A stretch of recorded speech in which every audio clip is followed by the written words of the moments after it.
Call to the honourable member for Canning. Thanks very much, Mr Speaker. My question is to the Acting Prime Minister. Why did Labor sign up to the AUKUS nuclear submarine program when Australia had no pre-existing Australian nuclear submarine industry? Order.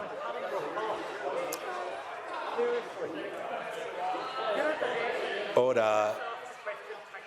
Order. The Deputy Leader of the Opposition, the member for Barker. We haven't started the answer yet.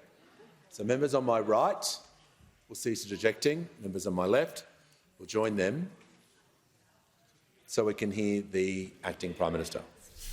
Thank you, Mr Speaker, and I really do appreciate the question from the Shadow Minister, but it does worry me that the Shadow Defence Minister of this country doesn't understand Submarines 101. But then again, that perhaps should not be a surprise. Order. Because those opposite, the ones who gave us a 10-year capability gap in our submarines as they were in and out of a deal with Japan, then in and out of a deal with France, and it was not until the 9th year of their government that they actually came up with a solution to the successor of our Collins-class submarines.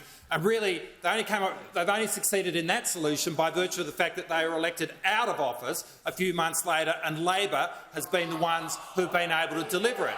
The answer to the Shadow Minister's question goes directly to the question of our nation's submarine capability. We know that in order to have an enduring long-range submarine capability into the 2030s and 2040s, which matches the capability that in fact we had in the 2000s with the introduction of the Collins class, we have to move from a diesel-electric powered submarine to a nuclear-powered submarine, and we make no apology for that. But what is astonishing is that the Brains Trust over here, Mr Speaker— Order. Members on my left, the member for Fairfax. What is astonishing is that the Brains Trust over here, Mr Speaker, somehow believe that 8 nuclear reactors, which will each power a single machine, somehow is the basis for them grounding a policy to establish a civil nuclear industry in this country, which is intended to power cities and states and, in fact, the entire nation. It is the equivalent of saying that there is a similarity between a coal-fired power station and a lawnmower because they both burn hydrocarbons. It says everything about how they do not understand what is at stake here.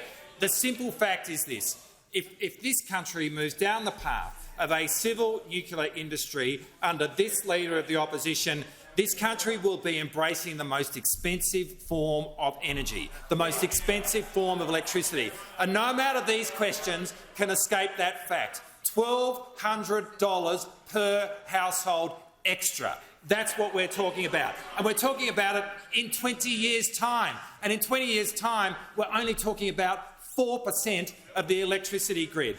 That's what their policy amounts to. That's why it's a dog of a policy.